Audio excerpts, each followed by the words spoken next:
इसके बच्चे क्या करते हैं? कोल इंडिया में। आप कोल इंडिया में, आपके बच्चे क्या करते हैं? मेरा लड़का बीटेक कर रहा है। बीटेक कर रहा है। अब देखो, बीटेक करने में आपने प्राइवेट यूनिवर्सिटी को कितना पैसा दिया? कम से कम 5 लाख दे दी। 5 लाख रुपए आपके जेब से मिले। आपको क्या लगता है, आपके बेटे को रोजगार मिलेगा? कुछ रोजगार नहीं मिलेगा। मोदी जी कहते हैं कि विकास विकास। मेरा लड़का बीटेक करके आज कुछ नहीं कर पा रहा है और बोलते हैं कि रोजगार दे रहे हैं। पकौड़ा बेचने के लिए तो बोलते हैं, और क्या बोलेंगे वो? अब सुनिए बात। मैं आपको पूरा गांजा, चरस और नशे का मतलब क्या होता है? नहीं, नशे का क्या मतलब होता है? नशे का मतलब जो जिंदगी है उससे उस व्यक्ति का ध्यान उतर गया, नशा वो होता है। सही? मतलब जो जी रहा है मगर उसका ध्यान जिंदगी से हट गया, वो नशे में है। मैं यात्रा में जा रहा हूं, मैं स्टूडेंट से पूछ रहा हूं, भैया एक बात बताओ, ये जो तुम्हारा सेलफोन है इसमें तुम्हारा ध्यान कितने घंटे रहता है?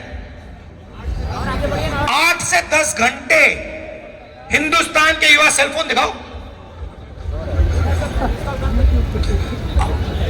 8 से 10, चाइना वाला सेलफोन दिखाओ। 8 से 10 घंटे हिंदुस्तान के युवा ये करते हैं, ये कर रहे हैं रात भर 24 घंटा यही करते हैं। मतलब ये नशा नहीं हुआ क्या? ये 21वीं सदी का नशा है और क्या है? ये एक नंबर सबसे खतरनाक नशा है। और नशा आपको क्यों लगाया जा रहा है मैं बता देता हूं। क्योंकि भाइयों और बहनों, जो अदानी है ना, अंबानी जो है ना, ज्यादा से ज्यादा लिख के ले लो, सेलफोन पे दिन में 10-15 मिनट रहेगा। क्यों? वो पैसा कमा रहा है भाई, वो आपका पैसा ले रहा है। 24 घंटा धड़ाधड़ धड़ाधड़ धड़ाधड़ धड़ाधड़ पैसा आ रहा है। मैं एक दिन कुवैत जगह सुन, कुवैत का नाम सुना है? कुवैत जगह मैं गया, मुझे वहां पे कुवैत में बुला दिया। उन्होंने मुझसे पूछा, वहां की सरकार ने मुझसे पूछा, भैया एक बात बताओ, आप कुछ देखना चाहते हो?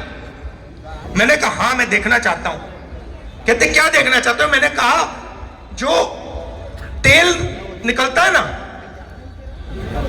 वो मैं देखना चाहता हूं। तो मैं वहां गया, उन्होंने कहा चलिए, मुझे ले गए। आप में से किसी ने देखा है जहां तेल निकलता है? मैं हैरान हो गया। जैसे यहां पे पानी के कुएं होते हैं ना, वैसे 150 कुएं थे। कुएं के अंदर पाइप से तेल निकल रहा था और एक बीच में एक घर था, ऑफिस सा था, उसमें सारे के सारे पाइप जा रहे थे। फिर मुझे वो ऑफिस ले गए। मैंने वहां देखा, पहली बार जिंदगी में देखा, स्क्रीन सी थी, उस पे नंबर चल रहे थे, 1 2 3 4 5 ऐसे, मतलब तेजी से नंबर चल रहे थे। मैंने उनसे पूछा ये नंबर क्या है? मतलब ये हर सेकंड 500 700 बढ़ता जाता है। मैंने कहा ये है क्या? ही पता क्या था? कमाई थी भाई, कमाई। वो हर सेकंड $400-500 कमा रहे थे। जैसे मशीन चलती है ना, ड्रिल की मशीन चलती है ना, घूमती है ऐसे, वैसे उनका पैसा बन रहा था। वहां उन्होंने मुझे दिखा दिया। यहां आपको दिखाते नहीं है। यहां भी इनके घरों में ऐसी मशीन है, चलती जाती है। पैसा कहां से आ रहा है? तेल से नहीं आ रहा भाइयों और बहनों, आपके जेब से आ रहा है, आपके खदानों से आ रहा है, आपके कमाई से आ रहा है। मगर आपको समझ नहीं आ रही बात। मैं तो पागल हो गया। मैं बोलता जा रहा हूं, आपको समझ नहीं आ रही। 24 घंटा बैठे हुए सेलफोन देख रहा है, कोई सेलफोन देख रहा है। तो ये पूरा जो किया जा रहा है, आपके ध्यान को इधर उधर करने के लिए किया जा रहा है। चाहिए सेलफोन हो, चाहिए मीडिया हो, कभी आपको आपके सामने अक्षय कुमार को नचा देंगे। देखा आपने, वो डांस करेगा, पूरा हिंदुस्तान देखेगा भैया अक्षय कुमार ने डांस मारा। फिर ऐश्वर्या राय को नचा देंगे भैया, पूरा हिंदुस्तान कहेगा ऐश्वर्या राय ने डांस मारा। आप बातचीत में लगे रहो, आपका पैसा जाता जाएगा, जाता जाएगा, जाता जाएगा। अरे जाग जाओ भैया, कब जगोगे? नहीं, अभी नहीं जगे। मैं जाऊंगा, फिर से सेलफोन पे चले जाओगे, फिर से सेलफोन पे चले जाओगे, कहोगे राहुल गांधी चला गया, चलो सेलफोन देखते हैं, ऐश्वर्या राय देखते हैं, शाहरुख खान को देखते हैं। और ये बेचारा जो है, ये अपनी पूरी जिंदगी काम करेगा। इसके बच्चे क्या करते हैं? कोल इंडिया में। आप कोल इंडिया में, आपके बच्चे क्या करते हैं? मेरा लड़का बीटेक कर रहा है। बीटेक कर रहा है। अब देखो, बीटेक करने में आपने प्राइवेट यूनिवर्सिटी को कितना पैसा दिया? कम से कम 5 लाख दे दी। 5 लाख रुपए आपके जेब से मिले। आपको क्या लगता है, आपके बेटे को रोजगार मिलेगा? कुछ रोजगार नहीं मिलेगा। मोदी जी कहते हैं कि विकास विकास, मेरा लड़का बीटेक करके आज कुछ नहीं कर पा रहा है और बोलते हैं कि रोजगार दे रहे हैं। पकौड़ा बेचने के लिए तो बोलते हैं, और क्या बोलेंगे वो? अब सुनिए, अब सुनिए बात। मैं आपको पूरा डिजाइन समझाता हूं। कोल इंडिया पब्लिक सेक्टर यूनिट है। आप बात समझे नहीं। ये कोल इंडिया किसका है? नहीं, सरकार का नहीं है। नहीं नहीं, ये आपका है, ये आपका है, सरकार का नहीं है, ये आपका है। अब ये उसमें काम करता है बेचारा, ये अपना खून पसीना दे रहा है। देखो टोपी पहनी हुई है, क्यों पहनी हुई है? क्योंकि जहां काम करता है चोट लग सकती है। अब क्या हो रहा है, कोल इंडिया को आस्ते आस्ते आस्ते आस्ते पीछे से ऐसे गला घोंटा जा रहा है। सरकार गला घोंट रही है, आस्ते आस्ते आस्ते आस्ते आस्ते। जब गला घुट जाएगा, कहेंगे कोल इंडिया काम नहीं कर सकता, कॉम्पिटिटिव नहीं है, चलो इसको अदानी को दो, वो चलाएगा। फिर क्या करेंगे, इनको उठा के बाहर फेंक देंगे। इनकी नौकरी ले ली, इनसे 5 लाख रुपए बेटे के शिक्षा के लिए ले लिए। भैया आपके कोई बीमार हुआ कभी परिवार में? बीमार है, प्राइवेट अस्पताल में गए, कितना पैसा लगा? एक बार जाने में मतलब एडमिट करने का मतलब 30 से 40 हजार रुपया घुस जाता है। तो 30-40 हजार रुपए प्राइवेट अस्पताल में जाने एक बार के लिए, 5 लाख रुपए शिक्षा के लिए चले गए, और थोड़ी देर में इनको बेरोजगार बना दिया जाएगा। वीआरएस दे दिया जाएगा। जानते हो वीआरएस क्या होता है? Voluntary retirement scheme. पैसा कहां जा रहा है? अदानी, अंबानी, बिरला, टाटा, वेदांता, नाम चुन लो। रामदेव, आजकल तो रामदेव बाबा के यहां भी जा रहा है, जिंदल। तो और इसमें से अगर ये चाहे, इसने सपना देख लिया, बेटे का नाम क्या है? इसने सपना देख लिया कि मैं चाहता हूं कि एक दिन मेरा बेटा सौरभ बिजनेस चलाए और एक दिन अपने बिजनेस का मालिक बन जाए। अगर इन्होंने सपना देख लिया, तो सबसे पहला काम बैंक इनको कहेंगे, भैया तुम्हें तो हमें 1 रुपया नहीं देने वाले। सीधा पैसा किसका? जीएसटी से आया, आपका पैसा पब्लिक सेक्टर बैंक में गया, आपको कहते हैं आपको नहीं मिलेगा। हेलो। तो मैं क्या चाहता हूं, मैं चाहता हूं कि इनकी आवाज हिंदुस्तान सुनना शुरू करे। मीडिया में इनका भी चेहरा है। इनसे पूछा जाए, भाई आपने 5 लाख रुपए दिए, आपको डर किस बात का लगता है? आप घबराए हो, क्यों घबराए हो? आपकी मदद कैसे की जाए? ये मीडिया में बातचीत चले। मीडिया का ये काम है।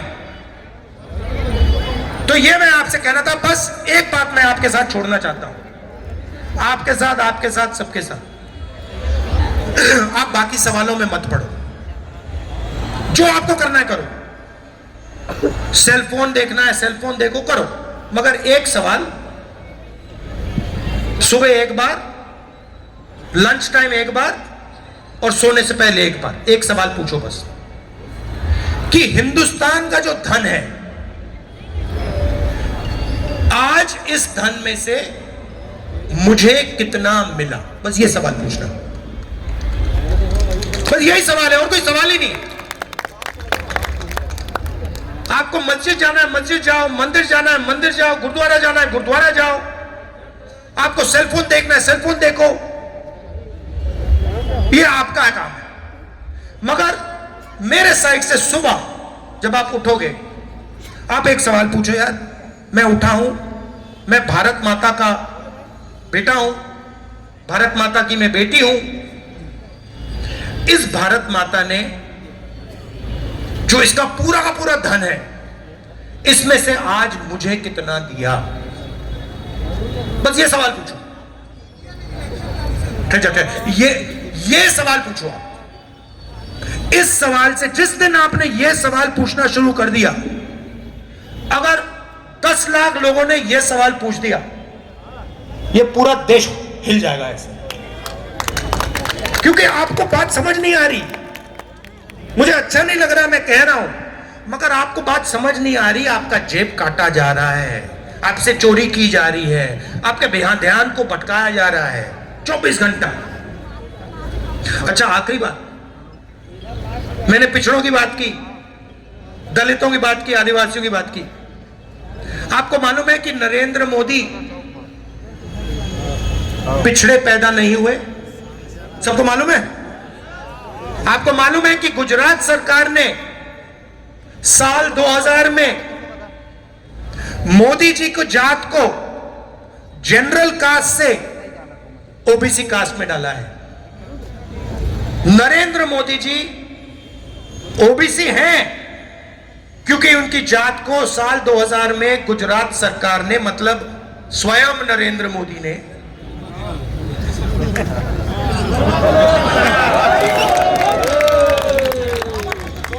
अब आप कहोगे हाँ ठीक है, मोदी जनरल कास्ट का है, राहुल गांधी भी ओबीसी नहीं है, सही बात है, मगर मुझे अन्याय अच्छा नहीं लगता। मुझे अन्याय अच्छा नहीं लगता जब मैं देखता हूं कि मेरा यहां भाई है, ये आर्मी में जनरल नहीं बन पाया, ये आर्मी का चीफ नहीं बन पाया, या ये कोल इंडिया में बैठा है और ये कोल इंडिया का मालिक नहीं बन पाएगा, चाहे कितना भी काम कर ले ये नहीं बन पाएगा। मेरे दिल में गुस्सा, इरिटेशन होती है, ये क्यों हो रहा है? तो ये मेरी आदत है, मुझे अन्याय अच्छा नहीं लगता। तो ये मैं आपसे कहना चाहता था, आपने इस यात्रा की मदद की, आप आए, आपने बात सुनी,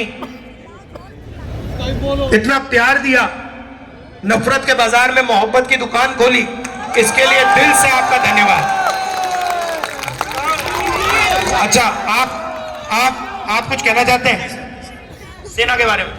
मैं राहुल जी बैठे हैं और आप सब लोग को बताना चाहता हूं कि जो हाल सैनिक का किया है अग्निवीर बना के, वही हाल पूर्व सैनिकों का कर दिया है सिक्योरिटी गार्ड बना के।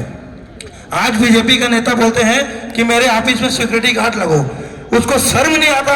एक देशभक्त आदमी को सिक्योरिटी गार्ड ड्यूटी के लिए बोलते हैं। राहुल जी हमेशा फौज के बारे में, फौज के सम्मान के बारे में हमेशा बोलते हैं, लेकिन उनकी आवाज को दबा दिया जाता है, उनका सुनता नहीं। एक वक्त आएगा जो राहुल गांधी हम सबके साथ खड़े होंगे और सबके साथ खड़े हैं। देश के प्रधानमंत्री राहुल गांधी बनेंगे और देश के गरीबों का उद्धार करेंगे। राहुल जी, मैं एक सवाल आपको छोड़ना चाहता हूं। जो छत्तीसगढ़ में भर्ती सरकारी नौकरी में चलता है, उनमें आम परीक्षार्थियों या आम लड़कों जो 20-22 साल सर्विस करके जो 20-22 साल के लड़के हैं वो कंपटीशन लड़ते हैं। वो सैनिक को मत लड़वाइए, उनके लिए अगर पोस्ट है तो सैनिक में ही कंपटीशन होना चाहिए। हम सैनिक को मिल जाएगा। हम लोग का शिक्षक भर्ती में 12,000 पोस्ट, 1200 पोस्ट खाली था, जिनमें पूरा खाली गया, और उनमें अगर हमको शिथिलता दी जाए, बीएड कर लिए हैं लेकिन टेट में थोड़ा शिथिलता दे दिया जाए तो हम टीचर बनके एक अच्छा पढ़ा सकते हैं और देशभक्ति की भावना जगा सकते हैं, संविधान के बारे में समझा सकते हैं। ये नकली मोदी जी का नियत और नियत दोनों ठीक नहीं है। इसी आशा के साथ नफरत छोड़ो, भारत जोड़ो। जय हिंद, जय भारत, जय छत्तीसगढ़। ये इन्होंने बहुत अच्छी बात बोली है, ये मैंने नहीं बोली, भूल गया। नहीं, गलती मैं करता हूं भैया, मैं मोदी जी नहीं हूं कि कभी गलती नहीं करता हूं, मुझसे गलती हो जाती है, मैं आप जैसा हूं। तो इन्होंने बात बिल्कुल सही बोली। जो सरकारी नौकरियां हैं जो खाली पड़ी रहती हैं, उनको सबसे पहले भरना है और उनको गरीब से गरीब लोगों के हवाले करना है। ये आपकी पूंजी है।